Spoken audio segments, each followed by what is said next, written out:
Welcome to MarcusG.TV. I'm Chef Marcus Guiliano. I'm a chef on a mission. Today's mission is chicken and arsenic.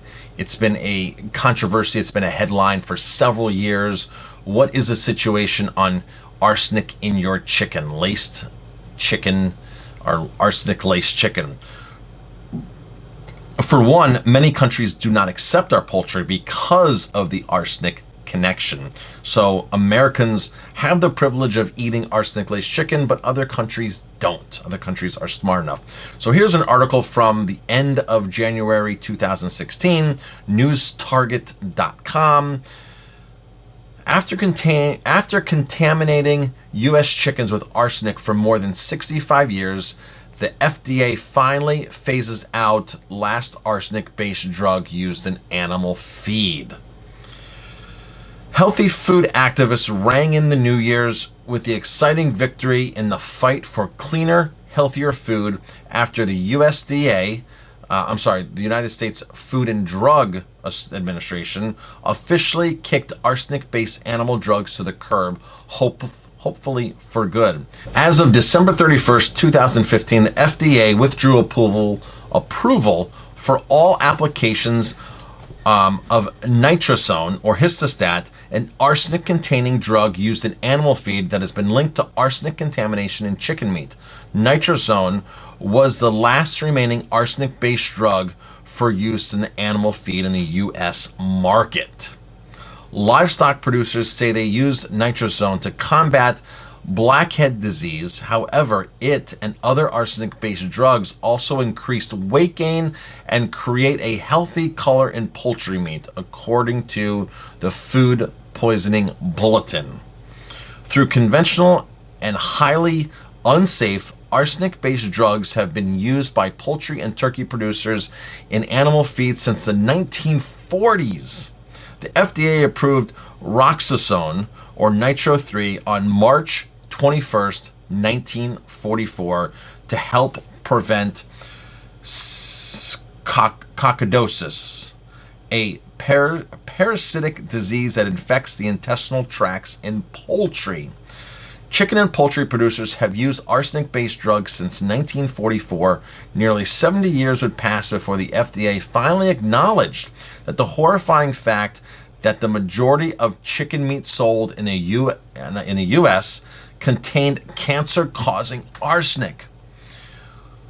This is like, it's not, none of this is really shocking anymore. I've been doing, food research for almost 16 years now, and the stuff that goes into our food supply is downright shocking. Other countries don't put up with it.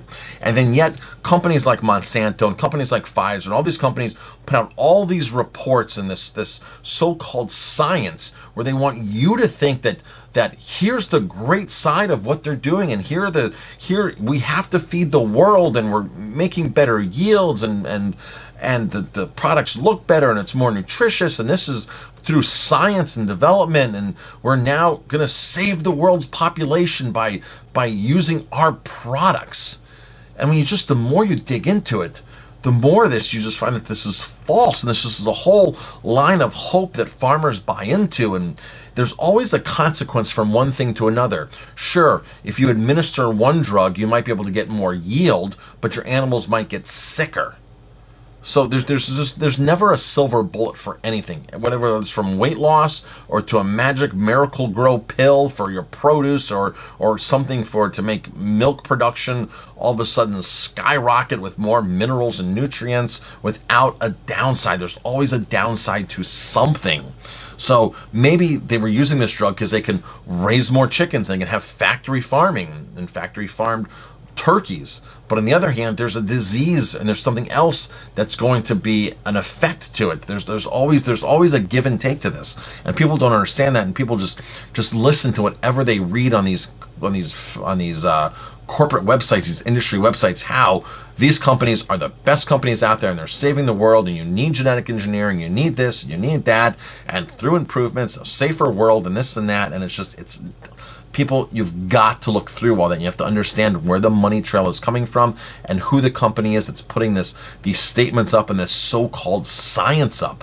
This science is for-profit science from these industries. Is what a lot of times the news that you read, the news you see, the press releases that are out there, the ads that you hear on Pandora or whatever you're listening to, those are all big for-profit science. This is industry profitable science that they want you to understand and think. And then they teach the textbooks this, and the dairy industry comes in and sponsors this textbook and this, and they write this, and this is, and all of a sudden your kids are learning it from a young age that you need milk to be healthy, and all of a sudden you read a book because this doctor, this nutritionist says you need to eat meat, you need this, you need that, and you need to take this antibiotic when you have that, and the list goes on and on of what we're being programmed to think that we actually need, when we really don't need half or the majority of what they actually say we need. This is all for profit, people.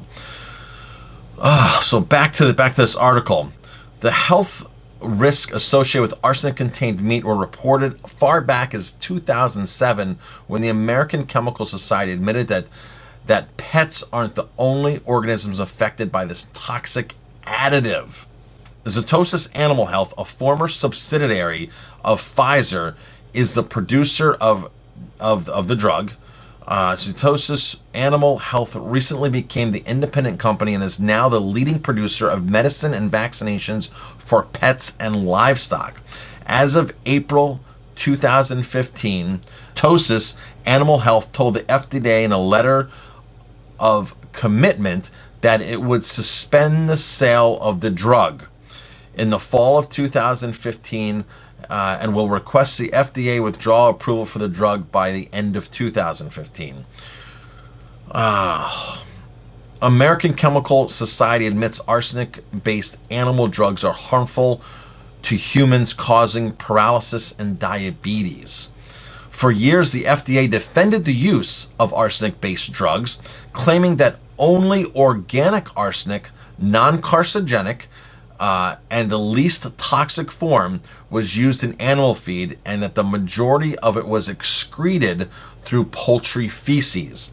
So the FDA said, well, yes, here's what's been done, but this is no problem, by the way. This is no problem. This is no issue. The birds pass it out, and you have nothing to worry about. However, in the April 9th issue of Chemical and Engineering News, the weekly news magazine of the ACS, scientists acknowledge that under the right conditions, the organic arsenic used in animal feed morphed into the more toxic inorganic arsenic. In its original form, roxazone is relatively benign, but under certain anaerobic conditions within live chickens on a farm, the compound is converted to the more toxic form of inorganic arsenic. Arsenic has been linked to bladder, lung, skin, kidney, and colon cancer, while low-level exposures can lead to partial paralysis and diabetes. So there you have it. Now, I talk to so many people, and this has been for the longest time. Oh, I eat so healthy, I don't understand why I got cancer. Oh, wait, I know why I got cancer, because it runs in my family. It's genetics. And they're stuck on this that what they have, their current medical conditions, their heart disease, their diabetes, their breast cancer, whatever cancer they have, is all stemming from genetics. Because they said, well, I eat healthy. And every time I ask somebody, well, how healthy do you eat? Give me an example of what you eat. The first thing they say is, well, I eat chicken. I eat chicken. I don't eat red meat that much. I eat chicken. I eat this. I eat that. And I'm saying, well, are you eating anything organic? Is all the food you're eating organic? Is the chicken organic? Are the vegetables organic? Are the potatoes organic? Are the rice, whatever you're eating, is it all organic? And they're like, well, no, it's natural, but it's not organic. And I'm like, you have no idea what is in our food supply. You have no idea what they're giving the animals. You have no idea. Well, I only eat such and such brand. Or the big thing here that I hear from a lot of people say, especially where I'm at in the United States and New York with large kosher populations, well, I only eat kosher meat, Marcus. I'm a firm believer that kosher meat, that's the way to go, and it's so much healthier for you. And they don't put antibiotics, and they don't do this and that. And that is the farthest thing from the truth. Just because something is going through kosher processing, because it's kosher certified, it has nothing to do with hormones and antibiotics. It has to do with the animal being conscious when it's ready to get put down, and being able to walk onto the kill floor as opposed to being able to drag. Some animals are so sick when they get there that you literally have to drag the animals, push the animals, and this and that. And of course, non-kosher slaughter, you're able to use a bullet and you're able to plug the animal. Kosher slaughter, the animal has to be totally conscious. And I've known several farmers when I lived in Colorado that put their cattle through kosher processing. And they said it was the most horrific process they had ever seen, and they would never, ever, ever subject their animals to that again. And they were happy to be out of this program. They were totally happy to be out of the program. They didn't want to do it. They didn't want to put their animals through it. And these are people that are killing their animals to begin with. They know their animals are going to die, but now they're choosing and saying kosher is not the way to go. It's totally, totally misleading.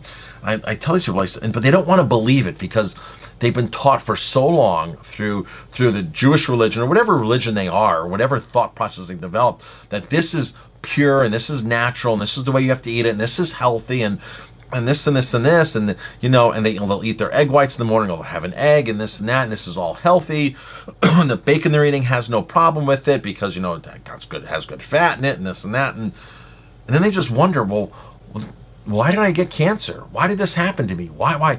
People, every single thing you put into your body has a consequence. There is a consequence.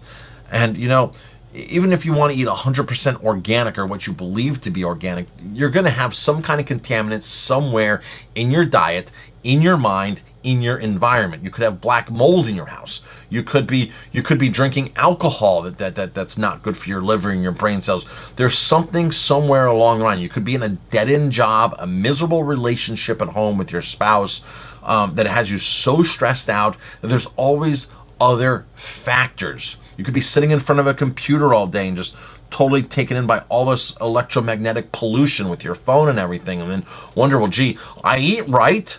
Well, yeah, you're eating that arsenic-based chicken, you're eating non-organic vegetables, you're eating whatever you want when you're on the road, you're eating all this chemicals and crap in processed food and fast food, and even if it's not fast food, in the restaurants you're going in has all this manipulated, twisted, artificial, fractionated, defractionated, preserved food that you're eating.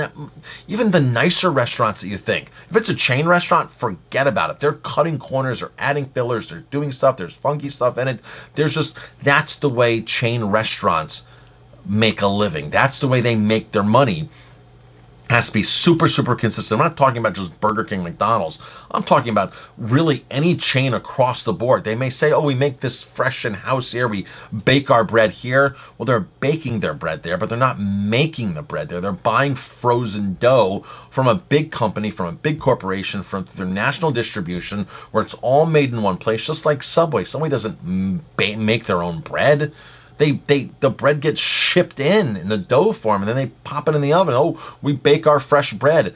Dunkin' Donuts, the average Dunkin' Donuts store does not make their own donuts anymore. It all comes from a commissary kitchen where one store may ship out to a dozen different Dunkin' Donuts stores. And I'm not using Dunkin' Donuts as even remotely being healthy, but when you think those old commercials, got a time to make the donuts, time to make the donuts, and you walk into a Dunkin' Donuts and you think you have fresh donuts, that's the farthest thing from the truth that those donuts are made in the back right there. You have a very small chance walking into a Dunkin' Donuts and having the donuts being made at that location. And everything across America has been mainstreamed just like that, for more production, more yield, better cost savings, more consistency as far as flavor. And us Americans say, well, I drink coffee and it's Dunkin' Donuts coffee. This is the best. And it's mind-boggling to see people believe all of this, to believe this fog that they're in, that they're at the mercy of their doctor and at the mercy of their genetics, when they don't realize that you have the power to totally change everything like that. It happens quick. You will notice massive, massive improvements by going on 100% raw plant-based diet or 85% plant-based diet, by following doctors like Dr. Furman, by following Gary Null, there's so McDougall, but there's so many top-notch doctors out there. If you have heart disease, if you have problems with congestive heart failure, you look into the Dean Ornish program. There's doctor after doctor. Dr. Clapper is amazing. I mean, the list goes on and on and on plant-based, holistic-minded, traditionally trained medical doctors are out there, Gabriel Cousins, that are making a massive difference in people's lives and showing you that it's not genetics, and you don't have to be at the mercy of your doctor and your genetics, your so-called genetics. Bruce Lipton, one of the foremost geneticists out there, says that, gee, less than 5% of your health is based upon your genetics. It's all lifestyle. You have to wonder if you're obese and your mom's obese, well, you grew up together, obviously, and you ate the same foods and you did the same things and you were trained the same way. And of course, certain people break away from things. And I'm so happy my parents were never ever active. I remember my mom when I was very young, she would play tennis, and I'd sometimes go out there, but this was like first grade, second grade, and it wasn't anything that was like anything like major. Like we wouldn't like go every week and play tennis, but she'd play tennis here and there. My father would throw the football around to me, but I mean, that was the extent of what we did. Total extent. I mean, me and my kids yesterday went on a 4-mile run in 4, 5, 6 inches of snow with my parents' dogs, and my kids and I go hiking on the mountain. We go biking. We go running. We do all sorts of things. That my wife and my kids go to the gym together all the time. So I was able to break away from that whole paradigm. But when I was 28 years old, I was having the same health effects that my father was having. I was going down the same exact road: high blood pressure, high cholesterol. I had that. I was there. The doctor said, you need medication for your cholesterol. Here my father is on medication. He was 57. He's 30 years older than me. And he's going through all these things. And he just had a heart attack at 57. His father had a heart attack at 57. And I said, the writing is on the wall, but it doesn't need to be on the wall. I can change the wall. I can change the chalkboard. I can rewrite that wall. That's not my future. And just like that, I changed everything, changed my whole diet, got rid of all my medications, started exercising, started running, taught my kids healthy nutrition, healthy eating, and taught my kids how to be active. And thus my son at 6 years old ran his first half marathon.